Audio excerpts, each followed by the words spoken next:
Hello everyone. My name is Carl, and I have just obtained a game with quite a story behind it. Maybe you've already heard about Zach and his NES Godzilla cartridge? I wasn't aware of it until I saw the eBay auction, and it really grabbed my interest. I skimmed through the recounting of what the game supposedly did. I wasn't sure what to make of it, but something about the whole thing just captivated me, and I decided to buy the game. I thought if nothing else, I'd get a new game and a nice conversation piece. I used to buy it now and got it for a decent price, $10 including shipping. Zach sent me an email and we talked for a bit. He seems like a decent guy despite being a bit loopy and dramatic. He made it clear that he was dead serious about the game being unnatural and dangerous. I still wasn't entirely convinced, but I played along. About myself and the game, I actually never played NES Godzilla, at least not with the actual cartridge. After I won the bid, I played the game on an emulator a bit to see what it was like, and also so I could point out noticeable differences, if there were any, later on. The first two worlds were decent fun, but it got boring pretty quick. I'm not a Godzilla expert. I liked watching the movies when I was a little kid, but that was a long time ago. I hardly remember any of the monsters except for the really famous ones like Rodan and Mothra. So if the game starts throwing a bunch of obscure Godzilla-related stuff at me, I might not catch it. And here is the game cartridge itself. There's nothing visibly wrong with it, no weird marks or anything that would make it stand out. If it got misplaced and sorted in with some regular games, you'd never know the difference. I haven't actually started playing the game yet. I'm still in the process of hooking up the TV to the computer so I can take screen caps in the event that things get interesting. For now, here's a photo I took of the title screen starting up.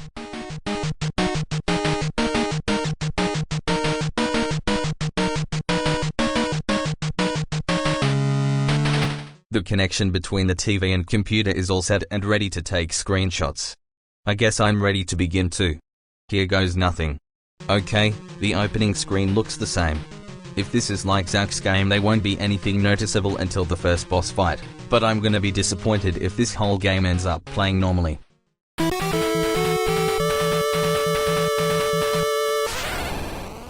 Only a few seconds in and already something's off.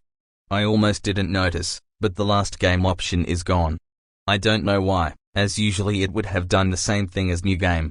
Oh god, I really hope this doesn't mean that I can't save. I don't want to have to play this entire game in one sitting. Maybe the world titles will work as passwords or something. No way to know until I start playing. It skipped the solar system intro entirely. That's a shame, I like hearing that music. What is this? This isn't what the Earth board is supposed to look like. And I don't have Godzilla or Mothra? Holy shit. Looks like I don't have to worry about not seeing anything new. Nothing in that above screenshot was in the original game, besides the life meter. I don't think any of it was in Zachary's playthrough either. The only other thing that seems to have remained the same is the music. My lone playable character is this dinosaur. Since the meter refers to it as Godzilla, I assume this is him prior to getting mutated. So no heat beam, yet. It can only attack by punching and biting. There isn't much in this jungle aside from other dinosaurs. The pterodactyls dive bomb me when I get close, most of the others either attack or run away. Sometimes when I kill one of these I get a health power-up, which looks the same as the original. It's a short level, I got to the end in less than 2 minutes. I'll try the blue and yellow icon next. This level is a beach, as you can see. Those little crabs are a pain, they jump and latch on while draining health. But they don't take much punishment and give health when they die, so it balances out. Only problem is that they're everywhere in this level. I try to jump over them when I can. In the second half of the level, there's less of the crabs and more of these aquatic dinosaur, fish enemies that emerge from pits. I've played quite a few platformers in my day, so this is nothing difficult. It isn't scary either, but it's giving me a weird feeling. It's hard to explain. It's like if I hadn't tried out the real game before, I might not have known anything was out of place. For a supernatural game, so far it's just playing like a normal game. But not the game that it should be. None of these dinosaurs or levels are supposed to be here, and I have no idea where they came from. This third level is very glitched. No enemies at all, and my Godzilla dinosaur is flashing and his body parts are rearranging themselves with every step. The music is similarly distorted, it's slowed down and has a low pitch. I was going through the level, trying to figure what went wrong with it, when I suddenly got attacked by a very glitched Ghidorah. I almost freaked out because there was no way I would win a fight against Ghidorah like this. But then the game froze and made a loud buzzing sound, then it returned to the board like nothing happened. Weird. The last level type is another jungle. It has the same graphics, but this time it's set at night. The dinosaurs here are different, and a lot more aggressive. They come from the left and the right sides of the screen, so I have to pay attention to both. I'm attacking the small dinosaurs for the power-up and avoiding the rest, because I'm fairly certain the Triceratops at the end of the board is a boss fight. I don't know what to expect from it, but I don't want to be low on health. The level is longer than the others, and I notice a strange kind of teamwork occurring with the enemies. The blue raptors will follow my dinosaur around and keep jumping at him, knocking me back into the path of the larger dinosaurs. There's another large dinosaur of the same color that does a similar thing, charging at me and inflicting damage until I either get away or kill them. It's like these dinosaurs hate me for some reason. Here I am at the boss fight. There's a nuke going down in the background, and the battle is timed at 1 minute. This must be the decisive hour when the dinosaur becomes Godzilla. I guess this Triceratops must be the strongest animal on the island. Arrival. Better take him down now, or else a very different king of the monsters will arise. He doesn't have much attack variety, he seems to be limited to charging. I jump when he does it and then assault him with everything I got, which isn't much. He went down with only 4 seconds to go. No time to outrun the bomb, but it seems I wasn't supposed to. A cutscene starts to play.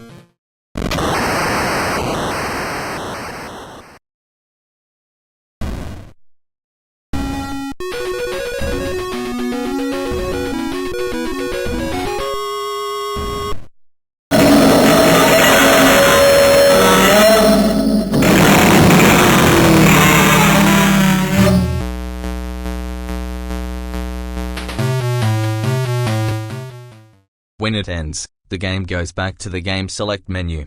New game has been replaced by Continue.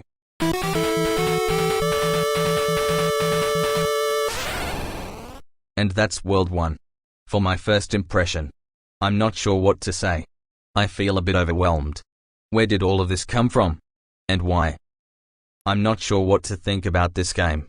I sent my Chapter 1 write-up to Zach to get his thoughts on it, to see if he could give an insight on what it was doing. I told you before, I don't know how the game does these things. If you're suggesting I put these graphics in the game myself, you're mistaken because this is the first I've seen of any of it. It looks like the game has recreated itself again since I played it. That's not a good sign. Not a very helpful response, but oh well. I don't know what I expected him to say anyway. As for the game, I'm heading into World 2 today. It's called Gelid. No more actual planets? And here's the Gelid board. Glad to see that I have Godzilla. There's quite a variety of levels here. That evil-looking symbol at the bottom right must be my exit. I hope I don't meet up with Red in here. By pressing select on the level icons I discovered that these levels all have their own names, which are Tundra, Ice Cave, Isolation Zone, Lost Way, Temple of Silence, and Sin. The first two sound reasonable enough. But the others, I have no idea. I'll start with the Tundra level. The Tundra is about what I expected. It's quite pretty to look at. Godzilla plays like normal, but he moves slightly faster, which is nice. The music here is a new track which has a subtle yet foreboding vibe to it. It has a definite wintry sound, and seems more advanced than the usual NES music. Stage creatures are no longer dinosaurs, instead the tundra is populated with various weird beasts. I suspect this will be the case for the rest of the game, but I don't know. There's not a whole lot going on in here. I don't have to use many attacks because most of the creatures here are non-aggressive. It's rather calming. The snowfall has turned into a blizzard. It's hard to see and I'm coming across more and more bodies buried in the snow. The snow went berserk and made it almost impossible to see when I reached the end of the level. When it started coming down like this I could tell that my observation time was over, so I got to the end quickly. There wasn't much resistance from enemies. Actually, I didn't come across anything living near the end. After having to deal with the blizzard, I'm somewhat glad that this level is indoors. I can't go left for obvious reasons, so I head on to the right. The music is very odd, somewhere between relaxing and mind-numbing. These blue creatures are enemies that chase me around. They don't deal much damage, but I prefer to outrun them, trying to conserve my health. There are numerous spiked pits I have to jump over. It's tricky to do so without running into the beasts. You can see me failing at that in the screenshot. I also have trouble with these things that use freeze breath. They seem to hone in on my presence and wait to attack at the most inconvenient spot. The level ends with a mini-boss fight against this crystal-covered creature. There's very little room to move without getting stabbed by icicles, though the boss doesn't seem affected by them. He moves fast and can spin in the air, but he's not much tougher than the other enemies. The first real boss is a crab called Gelid. Maybe that's a Godzilla monster, I've never heard of it before. Fight was quite easy. The crab moves forward and back while snapping with its claws, then jumps and spits. I made short work of it by constantly kicking it in the face. Things are going pretty well so far, but I'm only halfway through. This level is some kind of platform in space surrounded by floating crystals. Very slow, lonely sounding music playing in here. Some of the crystals have baby-like things inside them, which I can knock out by punching the crystal. When I punch an empty crystal, it takes me to a small, boxed-in area. I went into 4 crystal rooms. The first was the screenshot, the second was the same except the room was empty. The third sent me to a frozen corridor where I had to run past snake monsters that emerge from holes in the wall. And the fourth sent me to this little character. I walked up to him and a text screen came up. He had something to say. The first man to walk on the moon was Ezekiel Vanderfruit. Citation needed? No, seriously, I don't get it. And that was the end of the level apparently. Another boss fight. This time the opponent is a giant turtle called Amorphis. It's slower than Gelid and doesn't have any ranged attacks. But it's more damage resistant, and doesn't seem to move in a set pattern. Sometimes it extends its neck out to bite me, but it's easily avoided. I'm getting a little concerned by how low my health is. I can only hope the game increases my life meter soon. Lost Way is also a floating level like Isolation Zone, except with a cloudy background and numerous platforms. The music is gentle and calm, sounds like a lullaby. I proceed in the direction of the arrows, though I would have gone to the right anyway. This level has me on edge because I can't always tell if I'm going to land on a platform when I jump or if I'll just make Godzilla fall to his death. It might seem like the platforms are densely packed from the screenshots, but it's more like there are clusters of platforms throughout the level, some of which have wide spaces in between them. I'm having to make many leaps of faith. There are plenty of creatures here, some of which are enemies from previous levels. Among them is the ice breather. Damn it. It's easier to get rid of them here than it was in the caves, because I can make them fall off the blocks. I kill all the ice breathers I see to prevent having one of them freeze me mid-jump. After wandering around for a few minutes I found this platform of gold blocks that moves up and down. It took me down to an area with a blue dinosaur. Why is everything blue and Gelid? Which I thought was an enemy at first, but instead of attacking it started following me around. As the dinosaur and I march on, we see many other creatures wandering around, looking just as confused as us. That's when I realize that the arrows don't actually lead anywhere. They're intended to lead the occupants of this place into dead ends. So now I'm ignoring the arrows, and instead looking for the gold blocks. I've got no idea which direction the exit might be, but I have a hunch that those will lead me to it. There's also something that looks a floating blob of snow. Don't know what that's about. After using 2 more gold elevator blocks we found this little guy, who spoke. I am Lethal. I don't know how I got here. Please help me. I felt sorry for the poor what's-it, so without even thinking about it I blurted out sure. Thank you. He responded to what I said, and that freaked me out. I hadn't pressed any buttons or anything, but you still heard my voice. Somehow. It made me jump, but you still seems harmless enough. So I'm gonna keep on looking for the exit. And we found the exit. Took about 6 minutes of backtracking. The exit ended up being somewhere behind the spot where I started. Right from the start, an enemy comes crawling at me. It's a slug-looking thing with its arms tied and mouth sewn shut. It has no attacks except running at me. There is no music, or any other sound here. There's lot of enemies in this level. I'm attempting to jump over, run past them. The temple appears to be nothing but a hallway of enemies. Got to the edge of the hall. There was a drop which put me at another hole beneath the first one, going back to the left. I don't have a lot to say about this level, except that it has some damned strange looking enemies in it, and the complete lack of sound gives me an uncomfortable feeling. Not to mention the statues.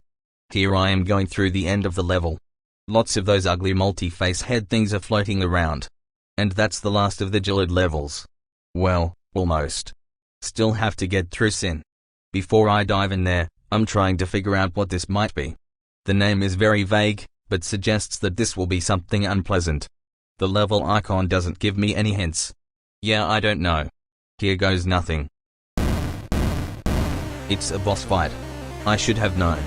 As soon as I heard the music I could tell this would be a boss. Got up close and heat beamed, but he kicked me. It didn't do much damage, but I've only got 4 bars left so I can't take too many hits. I try to run up and hit and get smacked aside. If I'm too far away he starts using a freeze beam out of his eye. The only way to beat him is to keep moving constantly. The hyperactive squirrel method of battle proved to be a winner. Lether eventually grabbed Godzilla, and that's when he got a heat beam to the face.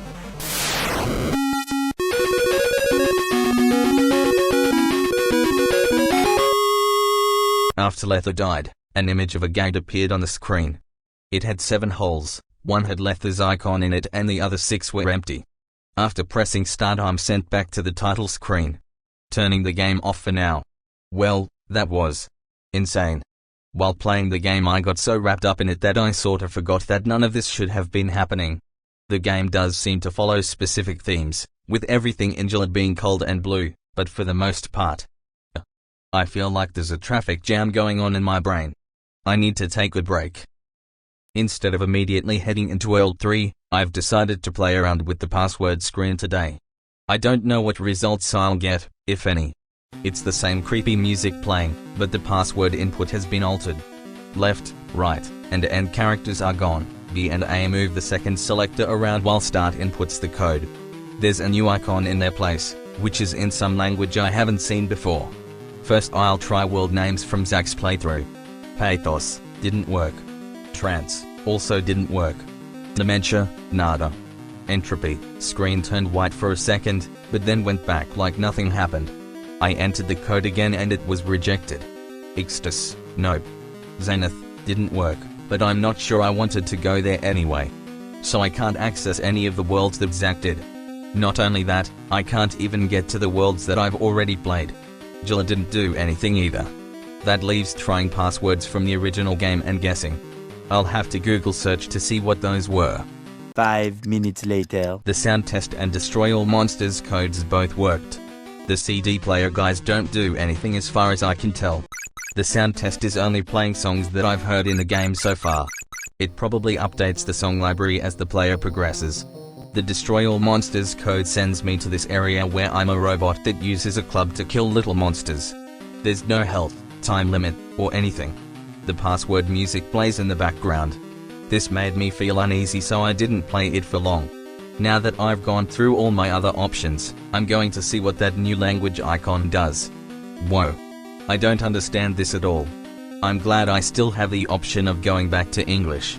But first I'll input a password using this and see what happens. To my surprise, the random input got a result. Another odd game. The only objective is to get blood samples from each of these monsters to put in the beakers.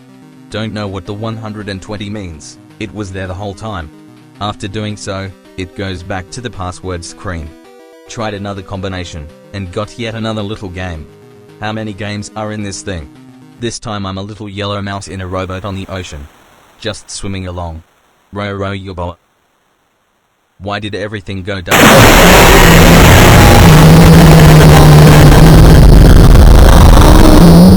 Damn. How was I supposed to avoid that? I input the same code, trying to start over, but it didn't work this time. So much for that one. I'll try one more. I have no clue what's going on here. Maybe it's a race, but I don't seem to be getting closer to anything. When I backpedal, the flying thing follows me. I rode around for a few more minutes but nothing else happened. These password games are interesting, but fruitless. There's still one word I want to try out though, but I'll need to go back to the English screen. And it had a result. Now I'm intrigued. It looks as if this might give me some answers as to what this game is about. What really caught my attention is the blood red text stating "Do not redistribute this cartridge." Clearly someone did not want this game being passed around.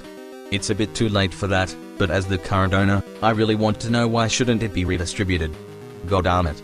Just when I think I'm getting somewhere, it wants another password. What does this thing need authorization for?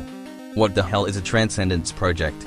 I guess I won't be finding out, at least not right now. Maybe another creature will give me the authorization code. I should have gone to work today, but I decided to stay home sick. I'm not really that sick, but I haven't slept very well for the past few days. Not because of nightmares, I haven't remembered my dreams for a while, but because I can't stop thinking about the game. I'm enjoying the game somewhat, but I got this feeling that if I keep playing I'm gonna see something that I shouldn't. Anyway, I don't see much point in messing around with the password screen any longer until I have some combinations that will get real results. And the only way to get those is to go through the game, so on to World 3. World 3 is Corona. It has a purple board and 4 level types. This world probably won't take long to complete since the boss is only 3 spaces above my starting point. That strikes me as a little odd since the Gelid boss was 15 spaces away. Since the path is so short I could get through in a few minutes, but I'm going to try not to rush it. The levels here are Power Plant, Reflect, Patsa, and Forest. And one boss, which is King Kong. It surprises me to see such a big name character showing up. I'm not aware of any connection between Godzilla and Kong, but I guess it doesn't matter. The power plant is a dark, ominous-looking level of granite bricks, storm clouds, and power poles. The efficiency of this place is questionable since the power poles lack connected wires. The music has an electronic synth to it. Going further on I encounter some peculiar enemies, and see that a few of the power poles have electric chairs connected to them, some of which are occupied by dead or soon-to-be-dead creatures. Every minute or so a bolt of lightning will strike down and light up the screen. The power poles appear to function as a combination of a lightning rod and a generator, getting their power from lightning strikes which kill the creature in the chair as the electricity surges downward. So it's both a power plant and an execution field. Lovely. Since these poles attract the lightning, the only danger of being shocked is if I stand right next to one when it gets hit. Not too hard to get around, but with all these sad things screaming in pain as their brains get fried, it's not a welcoming atmosphere. The level is a straight walk to the right, so with no potential for exploration I make my way through quickly. Reflect is a castle-esque level with a lot of mirrors. It has a strange background, and equally strange music. Like the crystals in Isolation Zone, the mirrors here serve as teleporters. It takes some guessing as to which mirror to go through, but the level doesn't seem very large. I can only hope I'll be shown some indication that I'm progressing towards the end instead of going around in circles. The mirrors are different from crystals in that creatures can come through the mirrors at random. Usually it's those little flying creatures made of broken glass. I hate those bastards because you take damage if you touch them. While traversing I found another creature that talks. I am the prettiest thing there could ever be. I tried to get it to tell me a password but it was too preoccupied. It took a little while, but I eventually got to this mini-boss, who I assume is guarding the exit. He moves quick but he can't do much damage. I've got the advantage this time since there's a lot more space to move around, so his lightning bolt is easily avoided. What do we have here?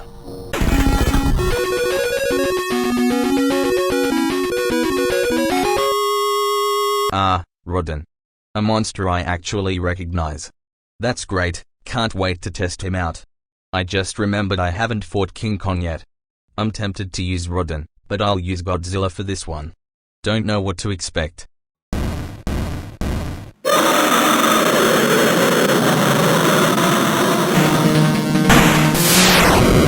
He's tougher than I expected. He's dodging my attacks and knocking off too much of my health. In the middle of the fight the game suddenly started to glitch very badly. Weird, but I'm not complaining. Now it's Rodin time. On to Patsa. Before the level starts I'm told to seize a king? Oh, I get it. It's a chess-themed level. It doesn't involve actually playing chess though. That's a damn good thing, because I haven't played chess in 8 years. Rodin's a great addition, does almost everything Godzilla can, and he can also fly. It's only my first impression, but he seems like a promising character and I'm sure the flying will come in handy later. As for the level, the black and white chess guys can't pay much attention to me since they're also fighting each other. So that makes flying around and looking for one of the kings simple. I don't think it matters which king I get, so I'm just gonna go after the first one I see. Ah, there's one. So I go up and hit him and then the level ends with another info screen. That's great for the black team. I'm glad that level's over because it was starting to mess with my eyes. Let's see what the forest is like. Yup, looks like a typical forest level. The music is unnerving. Going to the right, as usual. Out of nowhere these huge bat things start dive bombing from the trees. They're hunting down the brown creatures. Trying to get out of the way before I get bit. I got away from the sideways mouth bats, there weren't many of them. Not much of anything down through here.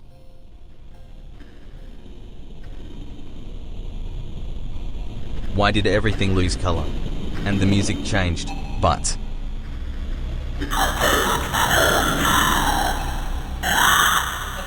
I don't know what the hell that was. Maybe I should just turn this thing off. Then again, all I had left to do was the boss fight. This guy is a lot more mobile than the previous boss was, also uses his ranged attack almost constantly. Normally this would just drain his power down to nothing, except that he can go up to the top of the arena, get hit by lightning, and become recharged. I can get in some easy hits while he does this, but once he gets powered back up, he immediately does a lightning attack that fills the length of the screen. He doesn't seem to have any attacks other than lightning, so I wait for that power meter to go down and then hit him with everything. It's just a matter of time. And with one good kick to the face he's done. I don't know why, but for some reason it feels good to see another symbol in that wall. I would like to see the thing complete, but then maybe that's not such a good idea. That thing in the forest gave me a really bad feeling. And it's not going to be happy if it knows I'm coming back. I'm still having trouble getting to sleep. Ever since starting the game I've had this weird anxious feeling, like I needed to be ready for something. I'm not entirely pleased with what I've seen, that grey creature gives off a very bad vibe. But I'm not ready to quit just yet. World 4, Amorphis. Green board with 4 level types. Ruin, Falls, Reef, and Depth. Ruin is a level of flooded temple ruins. It has a dismal atmosphere to it. Some of the platforms sink into the water after being stepped on. I don't know if the water is harmful or not, but I won't chance it. I've noticed a pattern. Creatures that stand still when you walk up to them are usually okay to talk to. The things that are constantly moving around either don't respond, or they attack. Right here is a something that's standing still, so I'll say hello. Why can't I be strong? It's not fair. He seems bitter. Since I'm conversing with one of these, I'm going to ask it something I've wanted to find out. Which is how exactly these creatures can hear what I'm saying. I hear with my ears. He's a little smartass, apparently. I doubt he'll be saying anything useful, so I'm moving on. The level is sparsely populated by creatures. Most of them are these things that leap and bite. I'm glad I'm going through here with Rodin because I can fly over them. After browsing through the level for a minute I found Gelid. Let's see how he's doing. I used to have a home here. It wasn't always like this. He's not doing too well. The poor guy's lost his home from the sound of it. I don't know what to do other than say I feel bad for him. It's a really strange feeling trying to comfort something that lives in a video game. Then I ask him if he knows anything about a password. I know a password. 121904415. I don't know what this does. Don't tell anyone I give you this. They might come after me.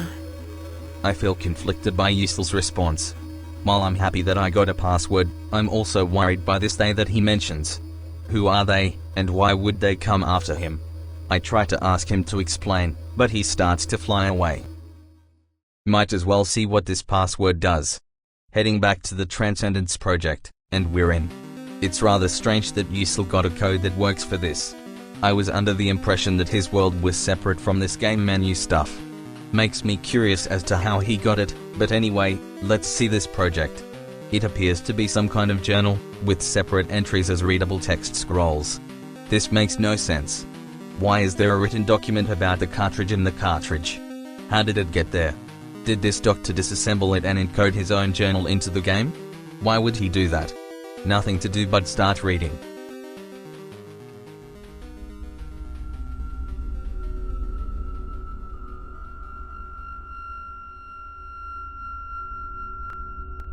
Seems as if someone donated this game to a lab and some scientists ran tests on it.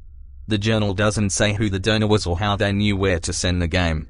Nor does it say what exactly the problem with the game is, it's only referred to as an anomaly. The rest of the entries describe tests done with the game. I'll post screen caps of some of the more interesting ones.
The last two entries are alarming.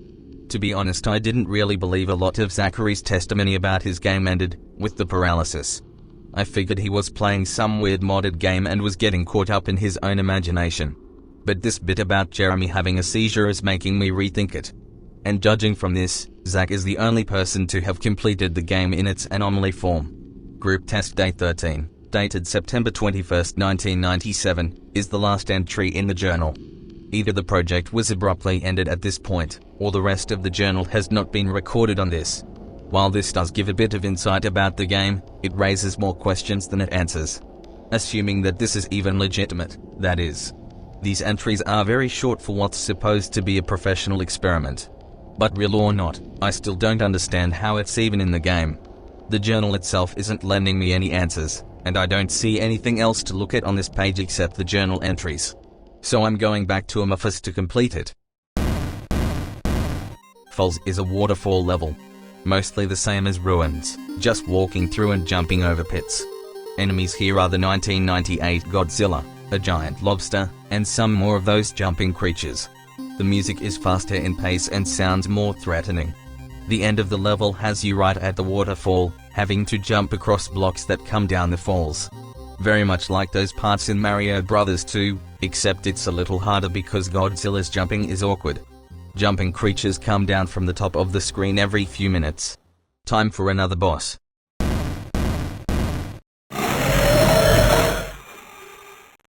Daggera is an aquatic reptile that alternates between crawling and flying around. When he flies, he releases starfish that attach to Godzilla and then explode. His last trick is to spin around rapidly, creating a whirlwind that blocks the heat beam, and makes it hard to attack him. The only thing that works against this is the tail whip. From there, it's onto the reef. In this underwater stage, Godzilla can actually swim. I don't recall him doing that in the game before. I'm very glad to see more health boosters. That bastard Daggera nearly took out Godzilla. Godzilla actually handles better underwater than he does on land, although there are some drawbacks. He can't kick or tail whip, unless you go to a surface and stand on it. The fish are peaceful, but the octopus will try to grab Godzilla if he gets too close, and there's more lobsters. They also move faster underwater. An unsettling sight, a creature tied to a rock. He must have gotten on someone's bad side and they decided to drown him. At the end of Reef is a mini-boss, a long-necked aquatic dinosaur. He fights a lot like Godzilla, but doesn't have a heat beam. Instead he opens up his tail and knocks back with a blast of air or water or something. Lack of ranged weapons makes him easier to deal with than Daggerah. Depth is another swimming stage, this time at the ocean floor. Very eerie music, and it's hard to see. Not a good sign. I don't know what this is, but I don't like it. Oh. Looks like the drowning wasn't an isolated incident. At least the spare health laying around, these enemies doesn't give any after being destroyed. God only knows what I might run into down here. Like this dragon. I thought this was going to be a problem at first, but when I went across, he just stood there. Which is nice. Maybe if I keep going left I'll find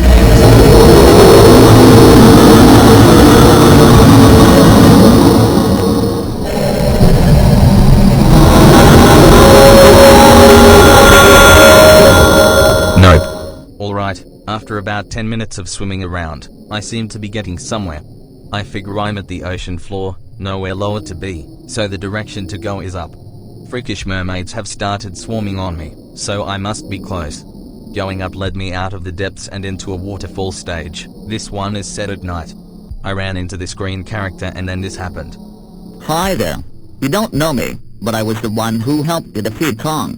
If we work together, I think we can win this.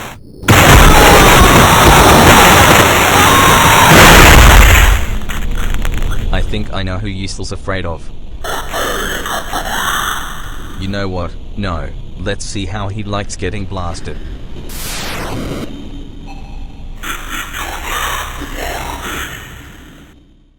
I wonder why he left after being attacked. Too cowardly to stay and fight? I doubt it. This fight was fairly easy until Lydia gave me a surprise. Turns out it can shapeshift. What's worse is not only its heat beam is as powerful as mine, now it moves even faster. It switches between Godzilla and its true form every few seconds. After losing a lot of life, it dives downward towards some underwater caves.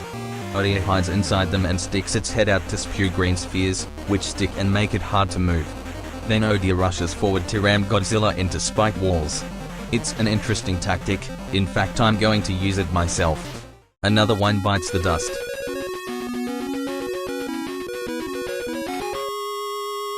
And there's another world completed.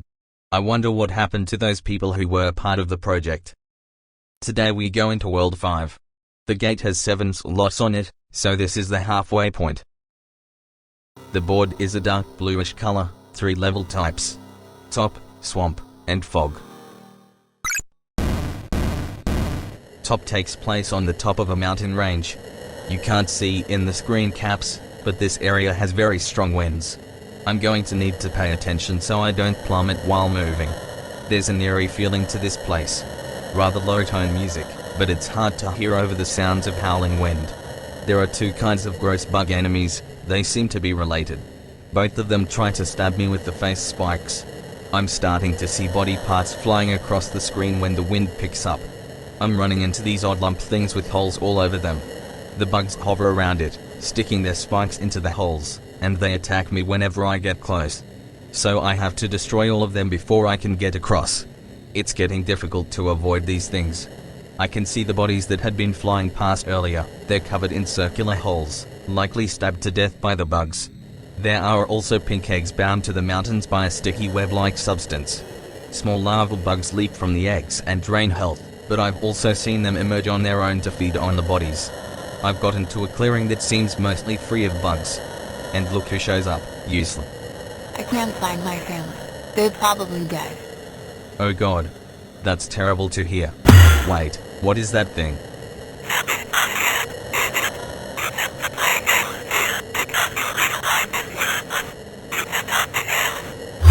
That hairy asshole grabbed Useless and disappeared. And I liked the little guy, so this pisses me off. I hope I can get him back. Huh? There's a new monster on the board. I didn't unlock one in the level. I guess it's just the game being weird, who knows. I'll try him out in the swamp level. The name is King Caesar. He's some sort of dog monster, might be made of rock.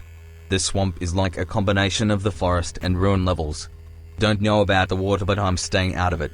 I'd rather not take my chances, and I don't think a rock dog is going to be a good swimmer. The music has a primordial sound, it's like a slow knocking on wood. Lot of background noise, gurgling and whistling sounds. The lump things are here, but the other enemies are different. One is the long-necked creature with spikes that tries to stab me from the water, the others are toads that jump everywhere. They aren't strong and they give health when defeated, but they show up frequently. King Caesar is fairly conventional for a playable monster, though jumping is weird. He falls slower than Godzilla, and seems light on his feet. But that's a not big issue. One thing I really like is that he can aim his beam up and down, which should come in handy. A tree with syringe needles coming out of the branches? I'm just going to jump over it. What the hell? I got hit by one of the needles, and it looks like it's injected Caesar with psychedelic drugs. Everything's wobbling rapidly and changing colors, and the music has messed up. I can't play the game like this, I have to wait for this to wear off. This is making me dizzy. Alright, 2 minutes and it wears off. Definitely avoiding these trees. Going through the swamp, encountering more of the same. I think we're at a boss.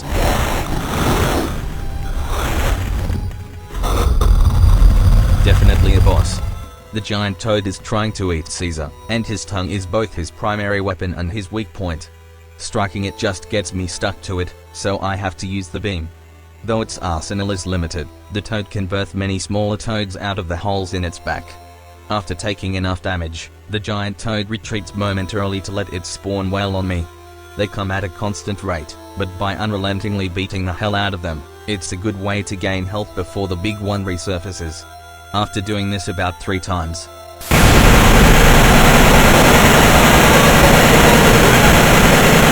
giant toad goes kaboom. Look at those fireworks. King Caesar is quite effective, though these levels seem a bit easy. I was expecting things to get harder by this point. Megagyrus is a monster dragonfly. You might notice it starts out with an empty power meter, which had me confused at first. It turns out that Megagyrus gains energy by draining yours, and then uses your own beam against you. An annoying trick, but Megagyrus lacks in real strength. So it's just a matter of getting enough hits in. Fog is another ruined temple. This one is somehow floating in the sky, along with several large rocks. This area has less gravity than normal. There's music playing that sounds like a whistle, but it's hard to hear over the wind. Having some trouble with these lizard-esque enemies. They stab with their tongues and will chase me around until I get rid of them. And here's where the level gets its name from. Every now and then the fog rises up from the bottom to obscure the view, which is the last thing I need when I'm trying to jump across flying rocks. I have to fend off enemies while waiting for the fog to go back down.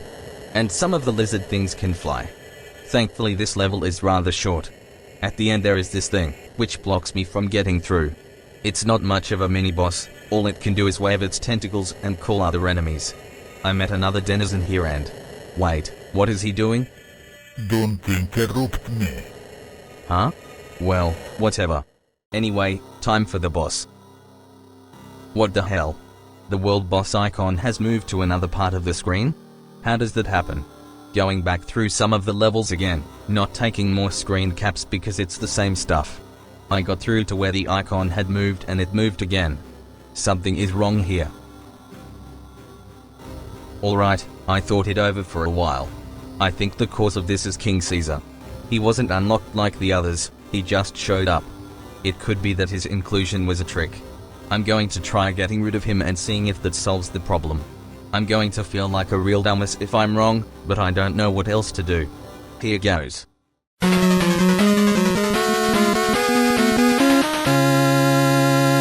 That did it. I knew something was off about him. I'll use Rodin to go up against the boss now. It resembles one of the lizard creatures from the fog level, except much larger. The first thing I notice is that it moves very fast, faster than any of the previous bosses. This boss has numerous tricks up its sleeve, lashing out a tongue that drains health, tornado blasts form the wings, and heading off screen to let the kids have a turn. It's proving to be a hard battle. Salik hits Rodin with the tongue again and health is going into critical lows. But now we're close enough that I can lay on the damage and prevent it from flying off. It's a very close match, but I succeed.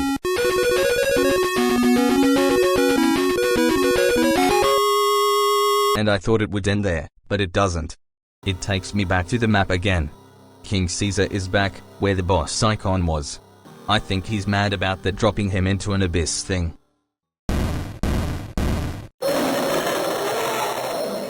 Fortunately, he only has as much life as he did when I got rid of him. This should be easy. That's what you get for working for that grey bastard.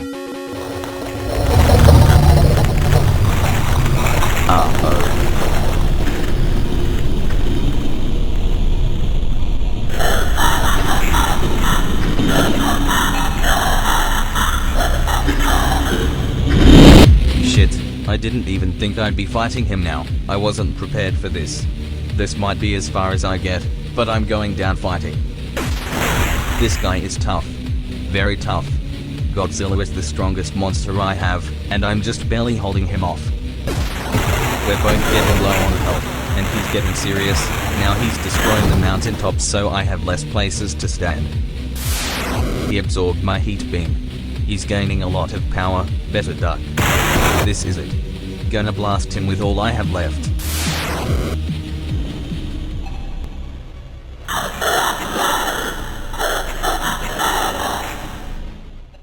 And Warlock floats away again. So he can regain his health and prepare for another attack, no doubt. And he knows about the journal. What exactly is he? Do I even want to know? Well, I'm physically and mentally exhausted now. This game threw a lot at me that I wasn't ready for. I don't think it's going to get any easier from here, but I can't quit now. Not until I find Gelid.